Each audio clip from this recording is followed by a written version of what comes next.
This is the Infinite Podcast with me, Ulf Tenderflitti, and Øystein Rabbe.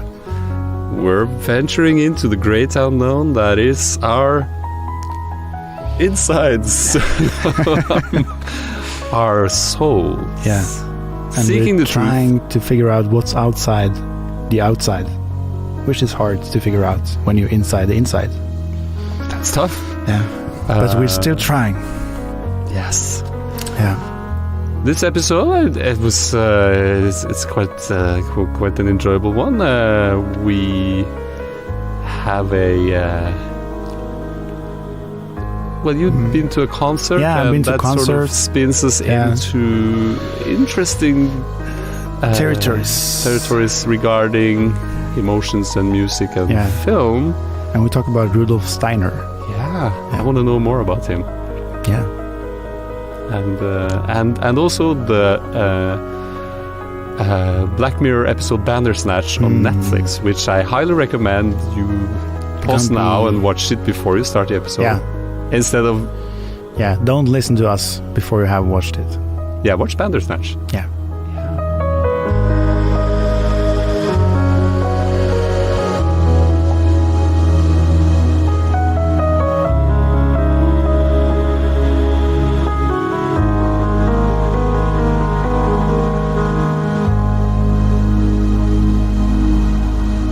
So, what's new? Pussycat. Whoa. Yeah, what is new? It's It's been a while since we posted on this. well, actually, No, it's because we posted the Pam episode. it's been a while since we recorded something. It's been a while since we did an English recording, that's for sure. This is the first recording in this year. Yeah, 2019. And we're here 8:30 in the morning. That's not bad. It's great. In our new offices. Yes. So we're starting the day doing the podcast. Yeah, That feels good. it does. Yeah, you're having your coffee and I'm having my water, which is sparkling. Okay. Do we have a topic? But we should have a topic. Topics are good. Do you have a topic? I was at a concert yesterday Oh. with Ennio Morricone. Do you know him? You went to the Ennio Morricone Yes. concert. Wow. It was amazing. Wow. Simply amazing. Yes, Ennio Morricone is a... He's a I think he's either turning 90 or he is 90 years old right now. This is at least in the title it says his last tour. And he's a conductor for film music. Conductor and writer of Yes, because film he's music. made many film scores through the years. Yeah, absolutely. And there is so many films, and I don't really have a relationship to all of the films, but I've always had a relationship to his music, more than I thought. I realized yesterday, because it was really a powerful experience to be there. I was crying so many times because the music just hits so many memories and so many things in my background. And I'm actually getting emotional just talking about it now, I realize, because I thought so much about it yesterday that have you watched the movie Cinema Paradiso? No. You haven't? No. I should have. Yeah, you should have. I still can. There's still time. There's still time. So you don't need to worry. Ennio Morricone. There is hope for you as well, Ulf. There is hope for you. There is hope for me. Yeah.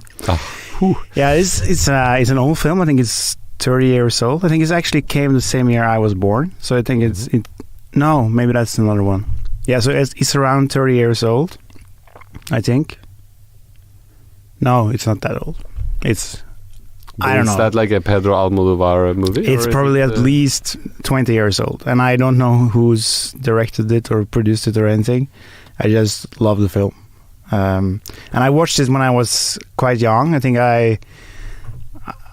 before I started working or playing with movie stuff at all, because the story is about a young boy who I think I don't remember. I think maybe he loses his father or something. So he doesn't really have father figure in his life, if I remember correctly. And he meets this other guy that is actually the guy that works at the cinema, the local cinema in a small town in Sicilia, in Italy. I think I don't remember which kind of year it's made, but long story short, he starts, hanging out with this guy because he admires what he does, and he also admires the kind of father figure, I think. But it turns out he learns to work with his things himself, like being the projectionist. Yeah, the projectionist, and working with all these things. And to me, that has always been a story about falling in love with film, Yeah. So there is actually the whole film is actually a love story about some, but I don't remember much of that. I just remember the film part. So yeah, I don't want to talk too much about it because I don't want to ruin your experience of it. Don't ruin my experience. But I realized yesterday that you should watch it over again, or have you done that recently? Yeah, not in many years. Yeah. Oh. But I realized yesterday that is probably one of the reasons why I actually work with film today, like what actually triggered. Oh yeah, by that film. Yeah. So yeah, I'm gonna watch it again. Definitely. But Ennio Morricone scored the music on that film? Yeah, he did. So that, I guess, was quite powerful for you. It was. At the concert last night. It was. And it also was like, it was, the whole concert was over. And there was, people applauding, and it was going on and on and on and on and on and on. And we still hadn't heard the Cinema Paradiso score. Oh. So that was kind of an extra. That was the encore. Yeah. Wow. So, yeah, it was powerful. Yeah, that sounds very powerful. Wow. Yeah. So that's my last night. That sounds great. Mm. I guess it's movies have such power over us, and also like the music. Yeah. Like a film sort of like it merges like story or like the narrative and the emotion, typically enhanced with the music. Sure. Actually, do you know? You sent me a link to a podcast a time ago about what was the name of it? And you asked me if I heard it, and I said no. And then I heard it later. What was it about again?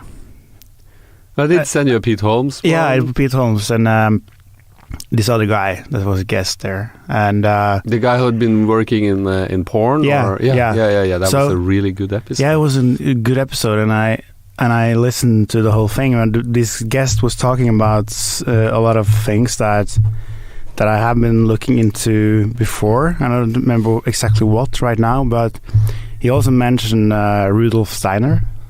Yes. And I've never had any idea who that guy really was, other than he has the schools, Yeah. So for some reason, through that podcast, I started looking for this guy on the internet, And I realized, that he has probably like over 100 books written or something about a lot of topics within spirituality, within all kind of things, So I started, and there is this free website where there's a guy recording everything into audio. So you can go to rudolfsteineraudio.com and you can listen to everything for free. So someone made audiobooks of all of Rudolf Steiner's work. All his lectures and books and everything. Made freely available. Wow. Yeah. And he also has a donation button, which I encourage people to consider if they like to listen to it. But anyway, one of the books, because I started to listen to it right away, because it was so exciting because it was a completely new approach to a lot of the things we're talking about here. It's old recordings, or his lecture is from the 1910, 1920, 1930, around it's old school. Yeah, and the language is kind of hard in that way, but to me it is a completely fresh approach that has other kind of nuggets into it that you don't find in most of the stuff today. That at least that I know of. So one of the things that I actually listened to was this whole thing about music and tones and frequencies, and what he's talking about, which makes sense to me, is just like your nose when you smell something, it's said that it actually bypasses everything else in the brain, because there's this survival mechanism that if you smell something bad, you don't need to process it in the brain. You just go directly to your awareness, in a sense. So the same thing is with music. You don't process music on a mental level or any capacity in the brain. It just kind of connects with you right away. It doesn't need to be filtered, It's like that's why music see with your eyes is filtered through your mind, because it needs to process it in a way, because it needs to separate objects. Whereas sound and smell, it just needs to take it in. And the raw data itself provides you with info, because raw is that's why music is so powerful, And smell. Yeah, and smell. Wow. Well, that was I never thought of that. Yeah. So Rudolf Steiner, he has these in Norway, I guess, private schools called Steiner schools. I think he has a lot of probably other places as well. But I do remember that kids going there were sort of like the artsy kids. Yeah. And I also there was some debacle concerning the fact that many parents at Steiner schools would be anti-vaxxers. And it got a lot of negative, because some claimed it was the schools who promoted the anti-vaccination, and the vaccination is very important for the survival of the human species. Yeah. Oh man, we need to do a vaccination episode. Yeah. Then we should have some guests with the proper intel. But it's it's interesting. People have these insights, and then they put them into action, and then as the years go by, it'll get interpreted and transformed. But like you said, when you start looking at the core material, it's very relevant, even though it's old. Just like I and many other people have discovered, with old biblical or even pre-biblical texts and stories, it's that it's very relevant to human existence, and it's almost bizarre that they could have these insights when they didn't even know that the moon was a piece of rock that you could send a spaceship out to, and the sun was made of hydrogen, right? I don't. No idea. We have no idea. This is not a science podcast. But it's one of the things that I think is interesting is that the more I trust that intuition, when I feel pulled towards something. I mean, I used to be the kind of guy that I would judge on a rational level before I decided if I was going to do something. In every, if I would pick up a book, I would first rationalize: is there something in this for me?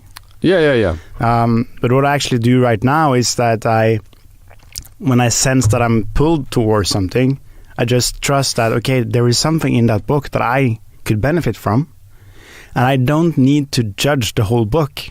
I can just be open, and I will be sure that I will find exactly what I need. It doesn't mean I need to agree to everything or disagree with everything. It's just that if I'm open, and I will gain something from reading that book. And that's how I approach things now, and it helps me a lot compared to how I used to do things, because I would just put it away, in a sense, also being afraid that other people would know, are you reading that? You were judging yourself. Because I thought I had to, defend the whole concept or the whole theory around something before I could dig into it and look at it. But now I can just relax with it. Okay, there is something in here that I can benefit from. It doesn't mean I need to make sense of everything. And I'm not saying this in the sense that it doesn't make sense, because I think most of what I've heard so far from Rudolf Steiner really makes sense to me. So I'm not saying that it doesn't, just on a general approach. Well, it's you don't want to be wrong, do you? That's not good. You don't want to look bad. I think probably the worst thing that can be happening. You don't want to walk around saying Rudolf Steiner was like an important person, and then someone else says, "Well, he was a horrible person." And you're like, am I wrong? Yeah. You don't want to be wrong, bro. No. That's that's some of the. Well, I think it's psychologically we're only afraid of two things, and it's death and making a fool out of ourselves. I have a question. What if this whole podcast is wrong? Have you thought about it? Yes, but then also I have this notion inside of me, or a gut feeling that nothing is wrong. But what if that is wrong? Oh shit! Well, then I'm screwed. Big time. Well, the whole idea that something can be right and something can be wrong. Yeah. What's that all about? It doesn't really work. Obviously, if you take, for instance, if you take peanut butter and you put ham on top of it, it might be a bit weird. Yeah. But also maybe if you put some mayonnaise and when you dare to experiment with the fabrics of creation, you will find that it's doors open. Yeah, it does. Whereas if you're just saying, well, this is right and this is wrong, and you sort of close the whole thing off. You can't really experience anything other than your own idea of it. Yeah. Yeah. And which is very limited and then in it's a right-wrong be perspective. Just that. Yeah. Right? Just like if you're going abroad and you're you want to experience new things, but you go to the McDonald's because that's safe, right? You'll know you'll get your money's worth. Yeah. You experience the same thing over and over again. I had this. I think it's slightly relatable. But do you remember like those old or maybe newer computer games where you had to sort of solve puzzles, like? In order to launch the rocket, you had to find rocket fuel, but to make the rocket fuel, you had to combine vinegar and... You mean like Monk Island? Yeah, like the point-click games. Yeah. And they were... it was something... it was something so fulfilling about solving these weird puzzles taking these items that didn't really belong together and making them into something that would serve your purpose. Yeah. And it just came to me like, that's human life. Mm-hmm. We had this, and it goes really like, it goes deep, man. Yeah. And it's so cool because, we were talking about cashews.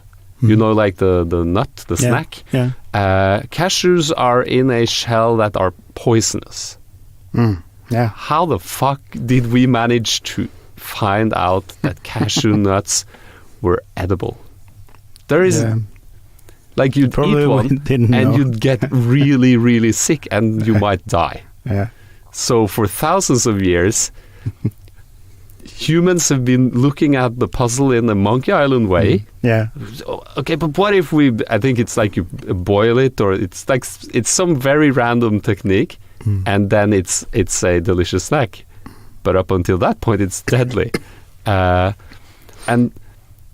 this whole this place we're in called life is all these absurd puzzles that we can sort of play with and solve. But obviously, we're so afraid of these two things, which is A, making a fool out of ourselves, and also dying. But still, we've figured out cashews. So, but we have transcended the limitations of these two core obstacles, which I think is what makes us so anxious and nervous and bottled up. But we seem to keep forgetting. Yeah. But this might be another direction in it, but why do you think in this puzzle that we don't have time anymore for the Monkey Island kind of games?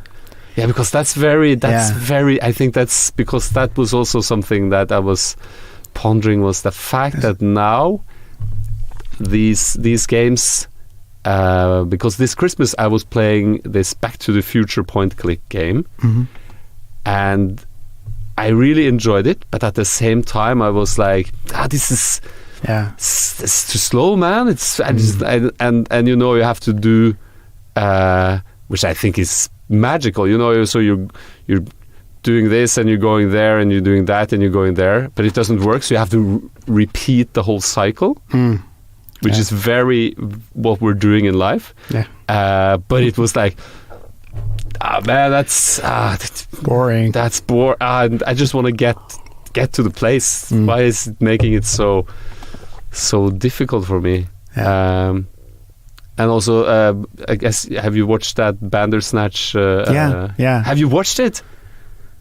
I have watched it. I was thinking about it when you mentioned it. Yeah, right. When you have to replay something, it's like... If you haven't watched Bandersnatch, you have to pause, take a couple hours, and check out... potentially it can take more if you... That depends on how... how do you explain what it is? It's an interactive... movie. So it's an interactive movie where you choose some factor along the way, which sort of changes the way the story progresses. Yeah. So I'm trying to think what happened when I watched it with my girlfriend. Oh, you watched it together. I watched it alone. How was it watching it together? It was fun to decide who is going to make the choices, because we were kind of changing. Sometimes I just told her you choose, and sometimes I was choosing, and we see so that was interesting, just the dynamic between the two of us as well, because you have a certain time. I was so curious about that, because I watched it alone, but I thought I should watch it with my wife and see what happens in a duo. So I think we came to the point where I'm trying to think what happens is we can spoil now because we told people to watch it. So if you haven't, I guess you can skip ahead. He was. I remember he was going on the bus listening to music. We had to choose a tape But first, you had to choose the serial or something in the beginning. Yeah, you had to choose serial, and you had to choose the music. And Did then you we go for the hit. I don't remember. Or I think the more right alternative. choice, not the left choice. But I don't remember what it was. I also heard later from a YouTube video, because we watched a YouTube video afterwards. Oh, you did the YouTube thing. That if you don't choose, you actually, in that choice, he picks up another... A third? Yeah. Which is actually, I think, if I haven't tried it, I just heard it. It was something like this, that then it plays actually a binary tune, which if you convert it with some kind of tool, you get a QR code where you can download a game or something like that. Shit. So yeah, so that's kind of a secret thing. But I have to say, because Bandersnatch is... so it's the guy trying to adapt a book into a video game. Yeah. And the book is a... what do you call it? You choose... Yeah. You choose which way the story takes, and it'll flip to different pages, and you will get different storylines and endings to the story. And he wanted to make this into a computer game, and the movie is the same thing, which I thought was brilliant. But also, when he starts, part of like the backstory is that the guy who wrote the book went insane. Yeah, and killed his wife. And so, needless to say, you experience the same thing. Because what are the choices you make? Why do you make them? And how does the universe respond to your actions? And also, how do the limitations of this universe affect your choices? Because like in a book, there are clear limitations, right? So you have to pre-write everything. And then people will make choices, but you can't go outside of the book. It's limited to the book. And the main character in the film experiences the same problem with programming the video game, because the video game, like he wants it to be as big as possible, so you can make as many and that's really, really hard. And also the show itself, because it's Netflix, it's not a video game, it's not an open world like you'd experience now. It's got these very strict limitations, because obviously you couldn't make all the possible outcomes of this story, so you have to narrow it down quite a bit, which exposes us to the same predicament, which is like, but I want it to go this way, I want the story to go this way. Which again, I feel pokes a bit at our lives, and I felt it was very relevant to how we make our choices in life, and also how we are not taking responsibility for our actions through sort of saying, well, we're just being pushed through, but at the same time not acknowledging our place in the driver's seat. As the place behind the thing, who's controlling the thing. But I have to ask, what ending did you get? We got when it's... Do you mean when the end credits arrives, or do you mean when the first time we turned around, starting over somewhere? Well, that first time you turn around is when you say yes to the deal, right? Because everyone says yes to the deal. That's what we did. And then next we said no, and then we got the deal. Did you take the drugs? Yes. Yes. We did. And I saw in YouTube ending, the YouTube video, that if you said yes to him jumping, if you saw you didn't say yes to him jumping? No. I did both. No, I mean, if you jump yourself, yes, that's another ending or something. I don't know. We agreed that he was gonna jump, that other programmer, the other guy. Yeah. And then he was just disappeared for the rest of the film, but nobody knew something. Yes. even though we didn't really know if we had been dreaming or it actually happened, you know. Yes, that kind of thing. yes. So yeah.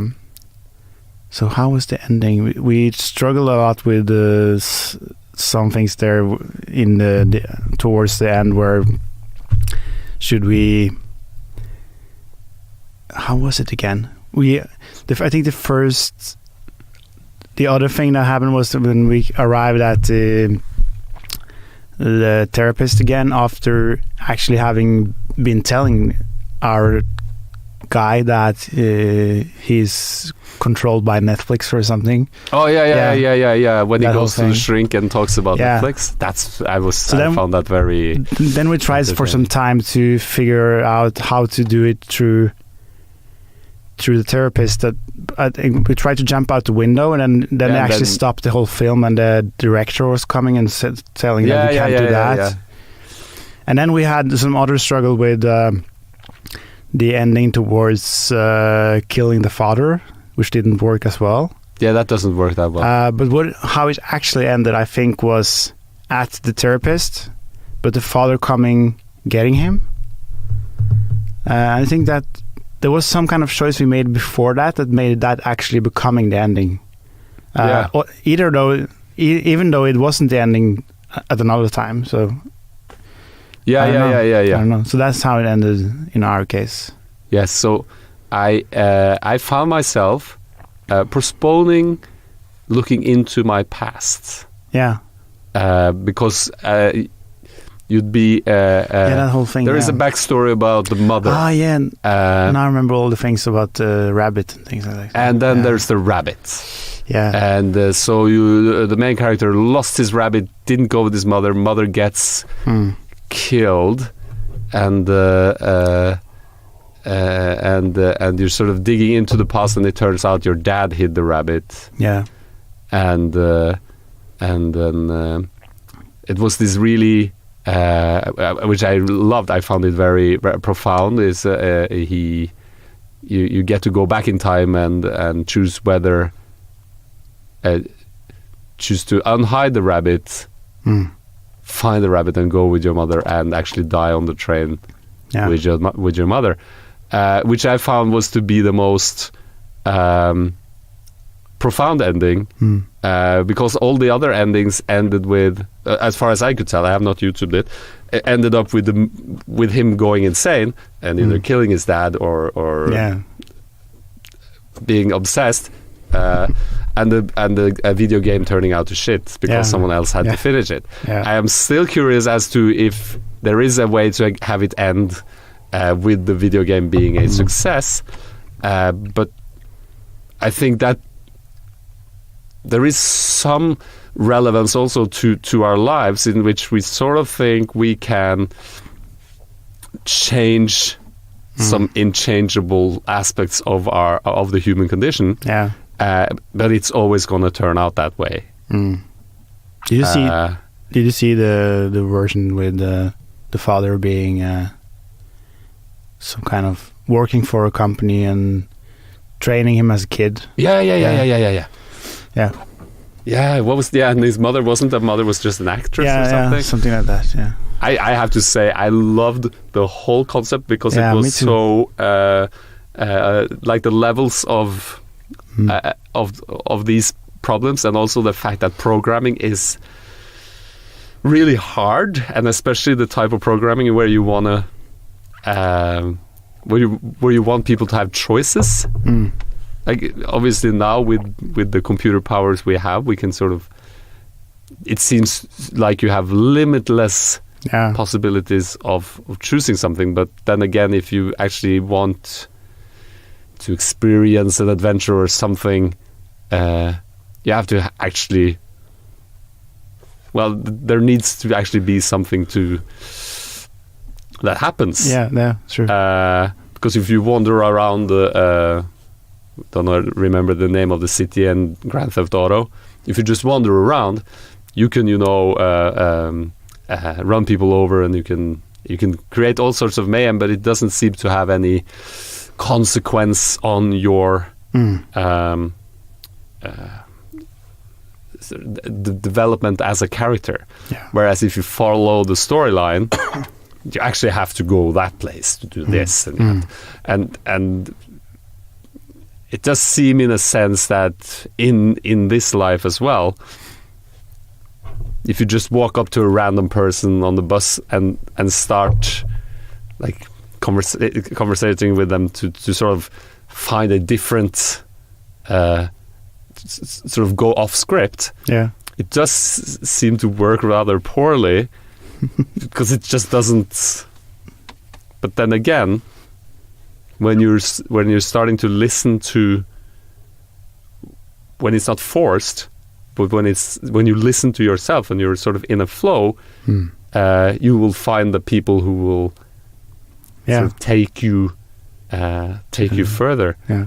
But if you're just desperately wanting something to happen, you're like, I desperately want this. Desperately want to have a girlfriend, or I desperately want this party to never end, or I desperately want this job, or and you're sort of forcing your way into it. So you're just looking at any means, then you're not listening. Yeah.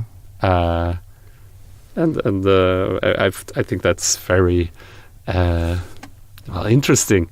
Also to the sheer fact that this program that we're living in is so massively complex, but at the same time it's also an illusion, the complexity of the whole thing, because it's very, if you just, I think the building blocks are kind of very simple. It's just that they're so brilliantly designed that it is extremely complex. What's this evolution? Yeah. You know how you take this particle and then it just evolves into all of this. Well, that's pretty cool. It is. So you can make TV shows about it. Yeah. Where you can choose the outcome. Yeah.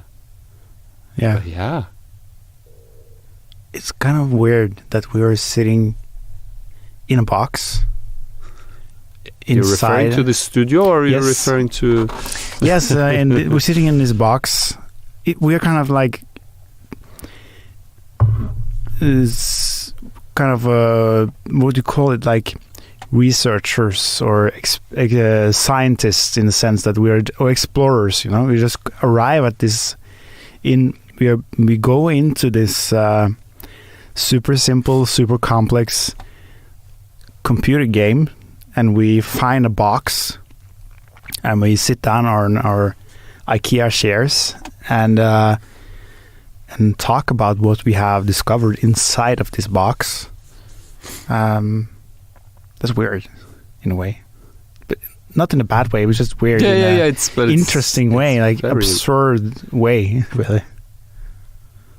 Yeah, and it kind of sometimes it raises the question in me as well. What's the point? I'm not saying it in a depressive way. I'm saying that's just in a what's the point way. Why is that either fun or useful, or I'm kind of looking for it to have meaning in some way. I think it's interesting. The meaning question is very interesting. That what is it that makes meaning, and why is meaning important? Yeah, but without meaning you have nothingness. Yeah. Right? So this has to have meaning. If not, why are we even here? Yeah. And if you take it to all of that is kind of a factory way of thinking about it. Like if you zoom out to the biggest of the biggest questions, which is kind of outside of many layers of universes or existential stuff. I don't know what I'm talking about, but okay. So inside of this game, we experience ourselves as human beings, And we are actually very good at creating meanings in many ways. Like, we can be here for our own development, we can be here for each other, we can be here to express ourselves, we can be here to just enjoy this beautiful planet, we can, all these kind of things. We can make lots of reason to earn money, or to, on every level we can make meaning. Yeah. So, and then we zoom out of this simulator, and we can also kind of understand that if you look from the outside, and we as spiritual beings coming into a body, experiencing something inside of the simulator, it's also very easy, probably relatively easy to understand that also kind of has a meaning. Like, you can have an intention coming into this thing, and something you want to learn, or something you want to experience, or all these kind of things. Yeah. But if you zoom out, and I don't know how far you need to zoom out, then you can start to raise the question, what's the point of all that? Why does that exist? And the only explanation I've ever seen in a book about it is that all that activity that beings in every kind of form and ways does kind of generates something that is useful and if you look at it in a very practical way, it's something like some kind of, like, if that thing was kind of mining something, or you could say, like, okay, that whole thing generates some kind of thing that has value. Oh yeah, there's the end product. Yeah, yes. Yeah. But I also realize when I talk about it that it's very linear, very practical thinking that probably doesn't work in that way at all on that level. So, but it's just an interesting thing that we will probably never find the answer to. It's so we at this point in time we've now designed worlds that we can venture into, like World of Warcraft or these open worlds where you can be someone else than who you are in this reality, and you can do things you couldn't do here. Yeah. So it to me seems quite apparent that this reality is the result of our need to experience something that could not be experienced without this reality. But that is kind of just one layer, right? But that's one layer, right? Yeah. And that's the layer cake thing of it all, is that how far does this thing go? Yeah. And like the name of the podcast, it seems highly plausible that I have a feeling it's kind of infinite. That's very infinite. But at the same time, it's you know, the whole. Well, we think that as an opposed to this, or like in my hyper materialist states years back, the idea of something more than this, so it's only this, that's it, and the thought of an afterlife or reincarnation or all those things seemed like preposterous nonsense. But now, how could you have nothingness? Yeah. How is that? How would that even be possible? Why would you? How does actually a materialistic person explain that? Well, I think you just put like a cap on, like there's a limitation. You put parentheses around the in, so it's finite. Yeah, because this is the whole thing now. Also, like, everything started with a Big Bang. Yes, and before that there was nothing. Yes, this is correct. And as you can see now, once you venture into this, that you have this huge empty space where you say it's nothing. And so therefore, yeah, the conclusion must be because you are nothing, that came from nothing and will end up being nothing. Yeah, This all came from nothing. Just realized something, that in science they call God nothing. Yes, and they always had God with God is always part of the formula. It's just that they changed the name to nothing. Yes. So then it's not that complicated. No. Yeah.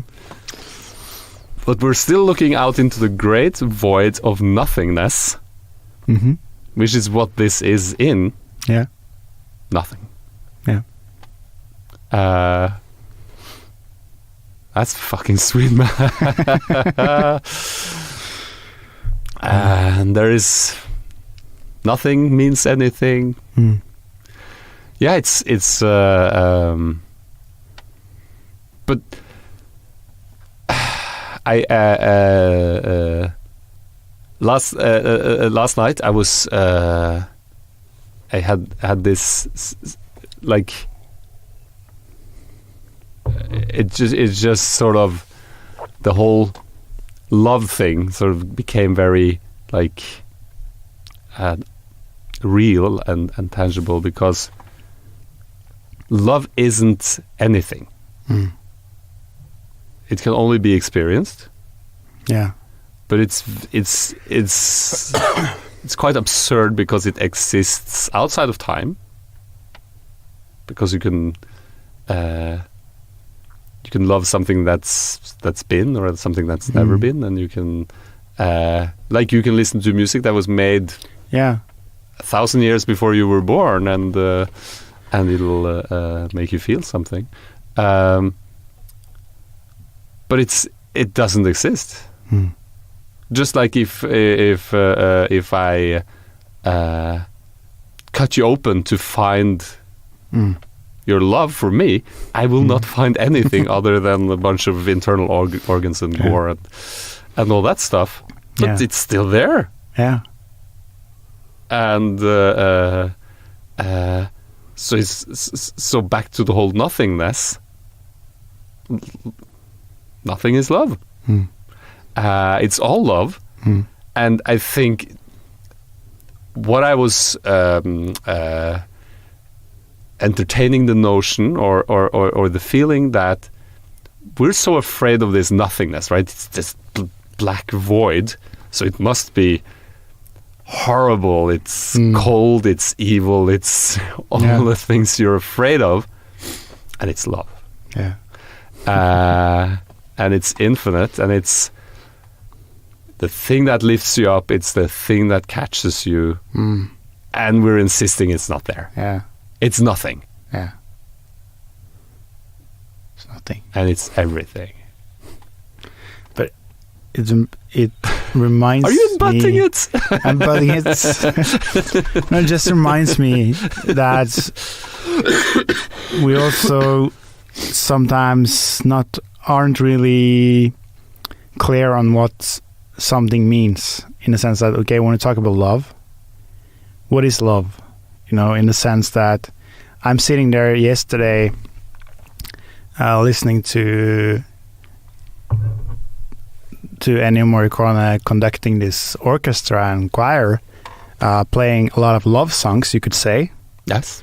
But you could also claim that it's not love songs. It's songs about needing love or missing love, you know? Like when there's because a lot of his music, actually, if I'm honest, I realized there's a lot of the music is really, I could say it's deep, and it's really filled with this, you know, presence and diving deep into being, but also in a way of kind of a nostalgic way, or a sad way, in the sense that it's really melancholy, which you could claim is could claim is a love song in a sense, but it's also like not really a love song. It's more like touching onto the wounds of love, you know. Yeah. So and if you look at love songs people could claim that most of our songs that we listen to are love songs, but they're not. They are songs about needing love or missing love or being wounded, not having love, which I think is interesting. But because if you take that over to relationships and to our daily lives, like, when are we actually in love? Is it truly that, or is it just different layers of desperations or wounds or things that we label love, but really isn't the freeing, open love of appreciating someone or seeing someone? You know, like, there's. Well, I think you're onto something. Like, we're constantly reminded of what love is, but we're sort of observing it at a distance. Yeah. Because it's so damn overwhelming, right? So, for instance, when a lot of people die in a horrible accident on another side of the globe, we have this sense of grief. But it's, in a sense, it's actually, we're feeling the potential love for something that it's awakening something that is this care or well, this sense that this is us, right? So all of this is our jam, but we're sort of taking a step back, because if we take it all in, we'll be overwhelmed. We wouldn't survive the whole like the whole thing of it all, which I think is not true. It's just an illusion. Yeah. But to get past it, you have to let it go. But then you have to let these the two key fears that we have in our life,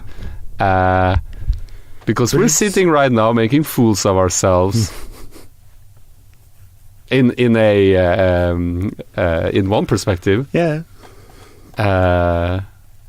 but that is our greatest superpower. And also, like with the whole death thing, is understanding that you cannot die.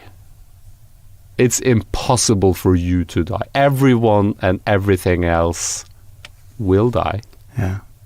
You but it's can't. Like, we can't be overwhelmed. I mean we can't take in too much. It's like we live in this. That's part of the game, right? Yeah. It's not bad in a way, but it's also true that sometimes I think we take it too far, because we live in this, like, we hold on to the wounds because we identify ourselves with them. Yeah. So we rather listen to a love song feeling wanting love rather than actually embracing love, you know. We'd rather watch a movie about someone achieving or losing love. So I think we do a lot of those things that we didn't really have to, but it's like we can't. I think just being aware of that, I think is a good thing. To realize when you're actually just identifying with something old, or when you are holding yourself back from embracing something new. So, I mean, new in the sense of allowing the feelings to come in, you know, and actually heal themselves, or whatever you call it. But I actually thought about this also yesterday at the concert, because the last song before all the extra songs is called. I think it's called. It's another movie that he has made the soundtrack of, The Mission. Have you? Oh, about that? This missionary. Yeah. I haven't seen it. Also, really wanted to see. Has this well-known song. I think Gabriel's Oboe or something. Yes. Yeah. Yes. There's also another song from that film, which is, I think it's called As in Heaven, As on Earth or something. Oh. And it plays on the same themes as that other song, but what it actually does is that he's overlaying a lot of the different themes over and over each other, and it gets so amazingly overwhelming at some point, and it's really like feels like this idea of heaven from a biblical perspective, where there is choirs and there's everything on top of each other. It's so much, but you can still listen to different teams within the teams, and it's really, it doesn't make sense because it's too much, but it's also this overwhelming feeling of actually being raised, so I think all of that, it just reminds me of what you're talking about now, that we can't really take it all in at once, we have to take the steps to work ourselves on the way to the top, in a way, or to the next level, because as you said, we can embrace everything, but we need to do it one step at a time, or we're gonna lose ourselves in it, Yes, I guess the ego doesn't doesn't handle unconditional love that well, because it sort of tends to dissipate or dissolve. Because I've heard also that people claim that, I'm not sure in the sense, you can always debate if it's true or not, but that sense that some people that are actually going like what we call mentally insane or mentally ill. Yes. It's also when you can come into that condition just by actually waking up too fast, too soon, because if you lose too much of yourself in an awakening without being able to adjust on the way, you can have this huge reaction. Actually, your ego has the reaction of and the only way it survives is to make up a new identity that might not actually help you to function, Well, this is the whole yin yang ordeal. Yeah, you need this balance, because you're gonna have to balance this stuff out. But you will have like these glimpses, right? Of this transcendent thing. But the purpose of this experience is not to be in that. Yeah. Because you could experience that outside of this all the time. Yeah. It's, in a sense, being deprived of this, like being deprived of this feeling of oneness, of being part of it all, that's making this experience so profound. Yeah. Because it's not having it and being able to experience it. And I guess that's why we keep incarnating into this thing, because we just want to experience this over and over and over and over again. Seem to have gotten addicted to some parts of the game. Yeah, it looks like that. And some of it seems quite unhealthy. I'm complicit in that myself. But it's, at the same time, nothing's wrong. But I've heard the core belief, something's wrong. But I've heard this claim, and I think I agree, that the most helpful thing you can do is to, we overwhelm ourselves in either thinking we need to embrace the whole thing, or need to figure out this bigger thing. But the only thing we can do is to deal with what's right in front of us, and which also means taking the next step. I mean, you can have insights or flashes of these unconditional states of love or existence, and it's easy to like make a lot of new stuff up about that, and then you get lost in that, the idea of it. And then it starts holding you back from taking the next step, which is what is happening right here. And I think that's the fastest if that's important in any way. But that's the most direct route, to fulfill your potential, I think. Because we tend to get stuck in when we think we have either understood too much, or get lost in some idea. Yeah. Because the addiction you're talking about that's the addiction to ideas about how we want this experience to look like, not what it actually is. Yeah. accepting this experience as it is. Yeah. And I guess that's with Bandersnatch,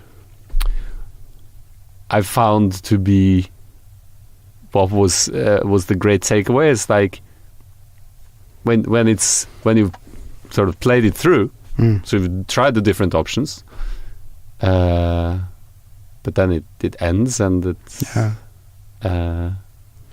and within the limitations of that universe, that's all and well. I think I was feeling kind of bummed when it just ended. It's like what? Is it finished? Because it was so like direct ending. It's like, okay, it's over. Yeah. And I said, what? We just started, like. But I do recall, like, because I did like try over a couple of times. Yeah. Like the Netflix. This is a movie set ending. I found was hilarious, and I'm still. Why didn't I want to fight her? Which I think also is so fun. Like, I didn't want to murder my dad. Yeah. I didn't want to destroy the computer. Like these elements of me that sort of are latent in me, which is like, but it's just. It's not real. Yeah, you can't kill your dad in this. We were universe. doing the same thing. We tried all the reasonable options, Yeah, that made sense, and also the thing about saying yes to the job, made sense in a way because there was an opportunity to take the job. Yeah. But it didn't work. It was too easy. But it was also so we tried options that we didn't really like. Eventually, to see what happened and yeah, but also I remember when we were discussing what choice to make between us, it was also sometimes my girlfriend said like, no, I don't want to do that because it's too easy. I wanted him to struggle a bit. I want him to like yeah. And that's really interesting. That is very, very interesting. So, I used to hate the idea of this thing being a game, a simulator. I was offended by people talking about it. That seemed to make it less important. I was watching a presentation. I was working at an event, and there was one guy, Steve Pavlina, I think his name is, talking about what if life is a simulator, and he had an approach to life based on that idea that made life so much easier for him, and I hated it. It was funny that I actually was offended by it. So yeah. I know. It's too easy. It's not serious. I was going to say it's serious. No, but if you're still clinging on to the idea that this is all that it is, then the whole concept of it being just a game becomes quite a threat to your existence. That's true. Yeah. Haven't thought about it that way. And then you'd have to actually spend all your energy trying to disprove the simulation theory.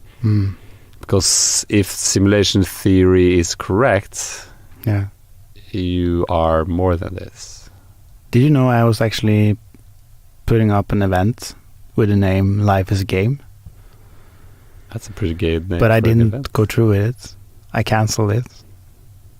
Because maybe I didn't believe it enough myself. I don't know, at that point. I think it's about soon 2 years ago that I did that. I wanted to have presentations, but I set it up, and I found the topic just because I wanted to talk about something, and that made sense that it could be that.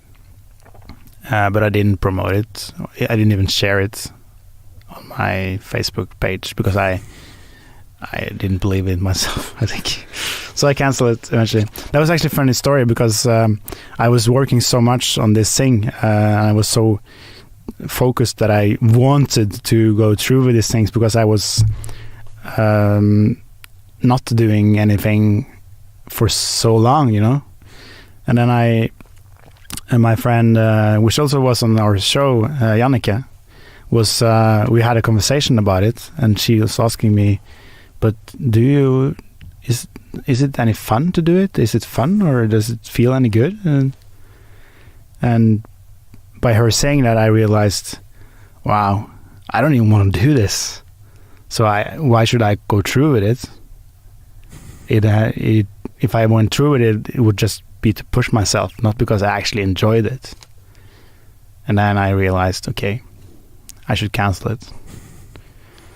Maybe you're ready for it now. Yeah, now it's different.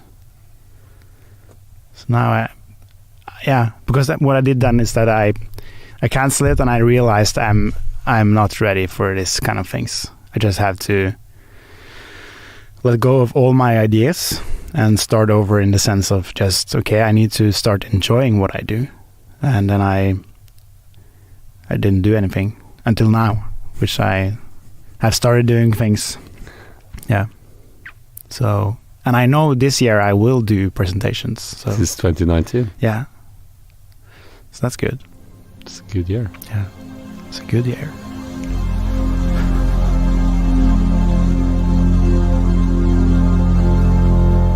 You've been listening to the Infinite Podcast with Øystein Rabbe. and me, Øystein Rabbe. Thanks so much for listening, and be sure to subscribe to our podcast on iTunes, Spotify. Yeah. And or on Facebook or follow us on Facebook. Yeah. And also we've now made a Patreon account. Yes. So if you like this podcast and would like to support us, go to Patreon and check out our Infinite Podcast site there. Your support would would make really it possible for us to make more podcasts. It takes a lot of time. We enjoy it so much to do it, but we also have regular jobs to pay the bills, and our dream is to be able to do this full time. Yeah, and, this is our full time. And this we're taking our full time baby steps towards that dream, and we want to make more episodes and continue to share it with you. So that would be great. Actually, I realized when we talk about it, we haven't even explained what Patreon actually is. So it's like a support site where you can support a business or artist or an artist or whatever creator that makes something with I guess like monthly donations. Could be like from $1 and upwards. Yeah. Right? So anything would be great. We would be so thankful. And you would be thankful because we're doing this for you. Yeah.